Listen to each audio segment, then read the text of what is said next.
I have to say,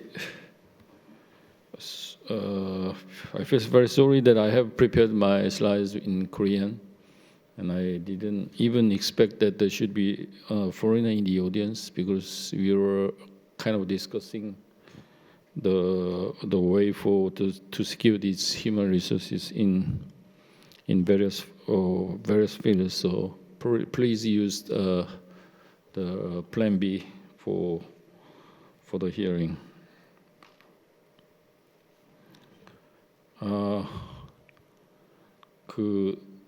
제가 오늘 말씀드릴 내용은 제가 연구소에 들어온 지가 거의 한 33년이 돼가는데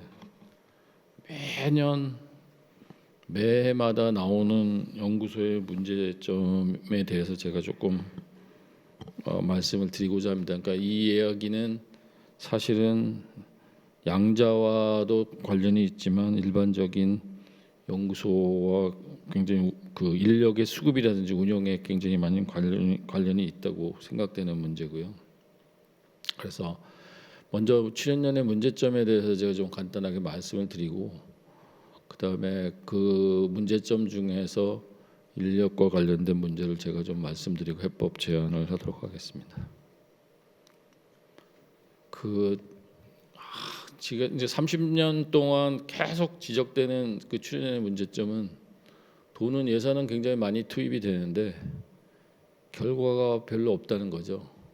연구소에서 그러니까 그 문제점은 사실은 이제 여러 가지 이유가 있는데, 저는 그 중에서 가장 큰 이유가 인력 운영에 있다고 보고요. 제가 몇 가지 증거를 좀 보여드리도록 하겠습니다. 그래서 보시면은 항상 나오는 얘기는 출연연 가버넌스를 개편해야지 그 성과가 제대로 나올 수 있다 해가지고 30년 동안 가버넌스는 계속 바뀌었습니다. 보시면은 뭐 맨 처음에는 개별로 있다가 통폐합을 했다가 뭐 연구에도 이제 3개로 했다가 2개로 했다가 하나로 해가지고 지금 거의 30년 동안 바뀌었는데 성과는 그리 바뀐 게 없어요. 그러면 가장 쉽게 생각할 수 있는 건 가버넌스는 큰 문제가 안 될 거라는 걸 우리가 알 수 있고요. 뭐 그 뒤에 여러 가지 매년 이런 출연연 혁신이라든지 뭐 이런 데서 우리가 연구를 어떻게 더 효율성이 좋은 결과를 얻을 수 있을까에 대해서 이제 고민들을 많이 하게 됩니다. 그래서 이런 일들은 매년 있는 얘기고요. 한 7, 8년 전에 KDI에 계시는 박진 박사님이 출연연 통폐합을 갖다가 제안을 했었고, 당연히 이제 연구소에서 난리가 난 거죠. 여기 보시면은 출연연을 대학으로 이관하고 남은 기관들은 통폐합 대학 민간으로 이관하고 그다음에 IST 대학들 특화대학의 부설 기관으로 연구소를 바꿔야 된다는 이제 이런 말씀을 해가지고 이제 난리가 나니까 출연연에서는 갖고 나오는 이제 대응 논리가 뭐냐면 출연연 논문만 쓰지 않는다. 그래서 장기 원천 연구를 하고 중소기업 지원을 하고 사회 문제를 해결하는데 많은 시간을 할애하고 있고, 그래서 따라서 대학으로 이관 통폐합하는 개편은 매우 비현실적이다. 이런 하여튼 이거는 매년 있습니다.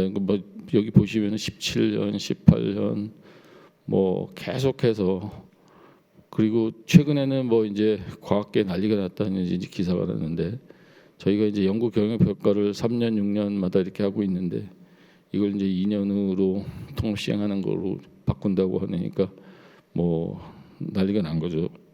근데 이 난리가 났는데 가장 큰 문제점은 사실은 가장 중요한 건 연구비를 투입한 만큼 결과가 나오면 사실은 이런 문제가 될 이유가 없거든요. 뭐가 문제인지 한번 보시죠. 이게 좀 오래된 데이터긴 한데 15년도 기준으로 보면 1년 예산이 25개 연구소에서 4.5조를 사용하고요.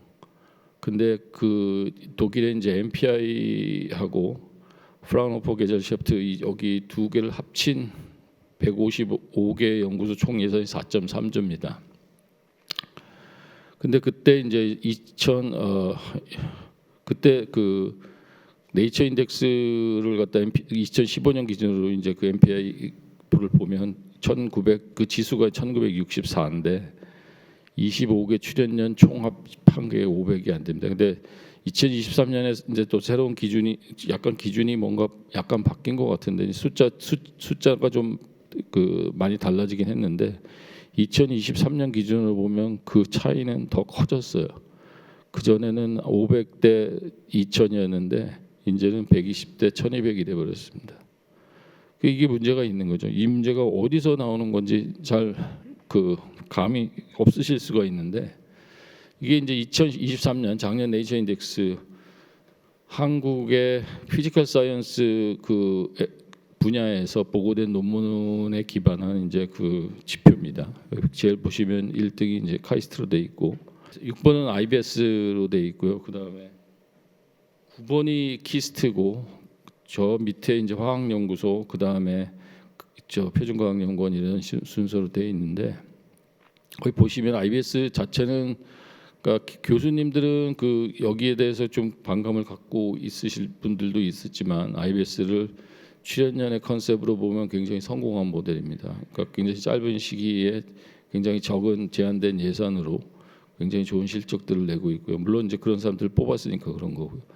그 밑에 키스트가 있는데, 여기 키스트는 그러면 다른 연구소에 비해서 왜 이렇게 실적이 많이 나오느냐 보면은, 여기는 제가 항상 주장하는 연구소에서 연구를 위한 세 가지 조건이 있는데, 한 가지가 연구 인력 하부 구조가 확립이 돼야 된다는 거하고, 그다음에 이제 팀 연구를 해야 된다는 거, 그다음에 이제 매니지먼트가 들어가는데, 연구 인력 하부 구조는 키스트의 경우에는 다른 타 연구 기관에 비해서 훨씬 유리합니다. 왜냐하면 서울에 있고 주변에 학교도 많고, 그래서 사실은 거기는 학생들이 굉장히 많이 출입을 하면서 각각 공동 연구를 수행하고 있기 때문에 연구 인력 하부 구조가 굉장히 튼튼하게 확립되어 있는 연구소라 저렇게 결과가 많이 나오는 걸로 판단하고 있습니다. 그래서 출연연 실적을 보시면 IBS 다음에 항상 키스트가 케미컬 사이언스든지 피지컬 사이언스가 나와 있는 거고요.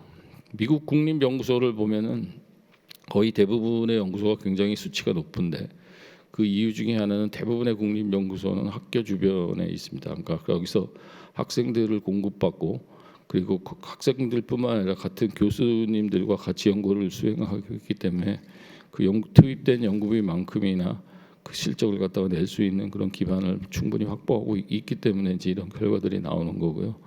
그래서 이제 이런 것들을 어떻게 해결할 건가를 이제 비교를 해보면, 제가 니스트 같은 경우를 한 가지 예를 들어보겠습니다. 그래서 니스트 기초 연구를 담당하는 부서의 경우에 여기 지금 일렉트론 피직스 그룹인데, 여기 보시면 PI가 6명이고 그다음에 행정기술원, 방문연구원, 포닥 학생에서 정규직 박사 대비 지원 인력 비율이 400%입니다. 그러니까 박사가 연구소에 한 명 있으면 지원하는 인력이 4명이 더 있다는 얘기죠.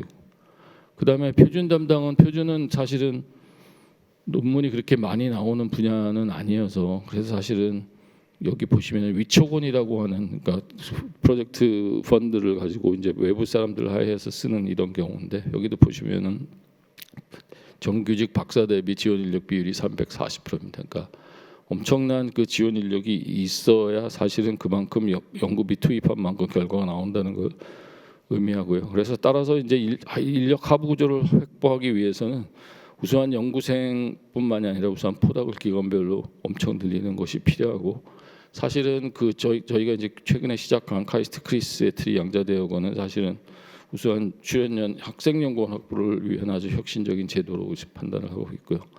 예를 들어서 KU 키스트라든지, 그다음에 저희 연구소가 하고 있는 연세대하고 하고 있는 YU 크리스 같은 반도체 과정 이런 데는 학생을 확보할 수 있는 굉장히 좋은, 우수한 학생을 확보할 수 있는 이런 좋은 방법으로 생각을 하고 있습니다.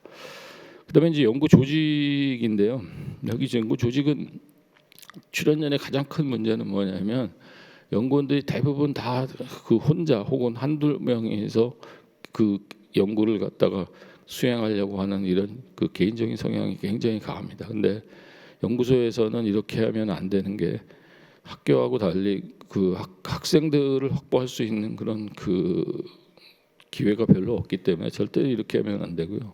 집단 연구를 수행하는 게 맞습니다. 그래서 이번에 프레너리 렉처를 하신 루킨 박사님 사이트를 한번 들어가 보니까, 교수님 한 명당 포닥 13명에 리서치 스컬러 3명, 학생 34명입니다. 거의 50명의 그 연구 하부 인력이 교수님 한 분 밑에서 같이 있는데 이런 분들하고 우리가 경쟁을 해야 되는데 절대로 혼자 일해가지고는 되는 거가 아니고 그래서 저는 생각하기에 박사급 인력 그 연구팀의 적정 구조가 한 5에서 7인 정도 그 이상으로 가면 매니징하기 쉽지 않고 그래서 공동의 연구 주제를 가지고 그 유기적인 워킹 그룹으로 일해야 된다는 그런 생각을 하고 있습니다. 이거는 제가 넘어가도록 하겠습니다.